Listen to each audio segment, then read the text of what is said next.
What if I told you that managing money is not about earning more, but using your money in such a way that your future self will be thankful to you? Well, if you are wondering about it, then you're in the right place, because in this video I'm going to break down the 10 golden rules of personal finance.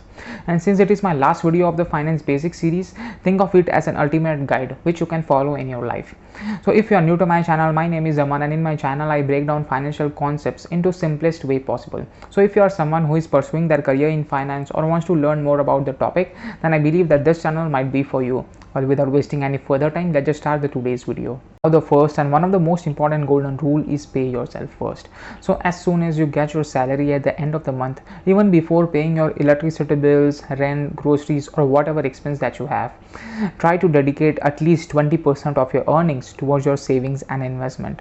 Think of it as a future rent that you are paying for yourself, and try to do it in an automated way, by which every month your amount will be deducted from your bank account automatically, because many a times if you do it manually, you might be tempted to buy some other things, as a result of which you might not dedicate that amount towards your investment.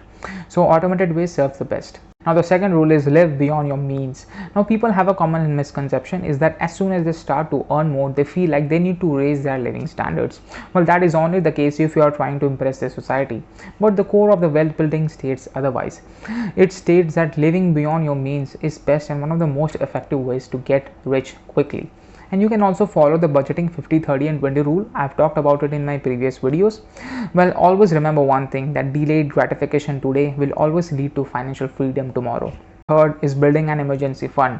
So life is an unpredictable game, be it medical bills, a pandemic situation, or when a country's economic condition goes for a toss. Each of the things can wipe out your savings in a go. So it's very important to have at least 3 to 6 months of emergency fund ready in a liquid state, be it your savings account or fixed deposits. And it is the best and one of the most effective ways to deal with this kind of situations. Number 4 is avoiding bad debts, and by bad debts I mean credit card debts, because these types of debt traps you with a higher interest rates. And there are also some of the debt which is good as well, which is, for example, education loan, because it is helping you create the long-term value. So it's very important to draw a distinction between what is good for you and what is bad for you, and choose wisely. The fifth and the most important and non-negligible rule is that protect yourself with insurance.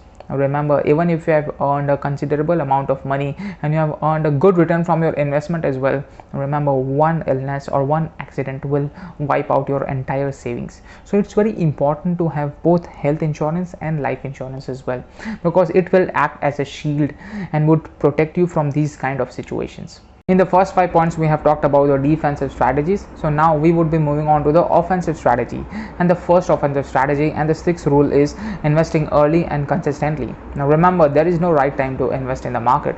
The earlier you invest, the more beautifully the compounding interest works for you. Even the small SIP grows over the huge amount when it stays invested for years. And another important point to note is that only invest in the asset that you fully understand, and do not go for the quick reach schemes. Number 7 is diversifying your assets. Now we all have heard a common metaphor is that do not put all your eggs in a one basket. Now the same is true for the investment as well. It is very important to diversify your investment across different asset classes, be it stock, gold, bonds, commodities, because whenever there will be times where one asset class underperforms, the another one will save you from that situation. Number 8th rule is understand what you invest in. Now never invest in anything that you don't understand. Now this is a thumb rule for investing, because many a time certain unnecessary hype is given to the assets in order to lure the investor into investing them.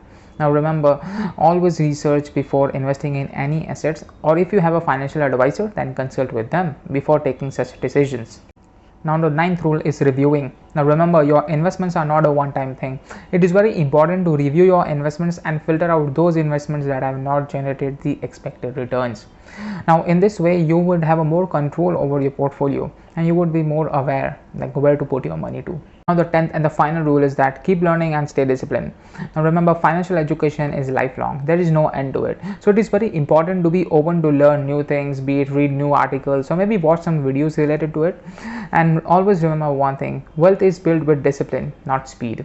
So lastly, in order to summarize, in my today's video I have given a solid 10 rules that will set your foundation of your financial journey if you are planning to begin it, or maybe you have already started it. And if you want to learn more about finance basics, then you can check out my previous videos, and I will also make a playlist for you guys to check it out as well. So till then, see ya, stay tuned and keep learning. I will be back with more of the finance related content.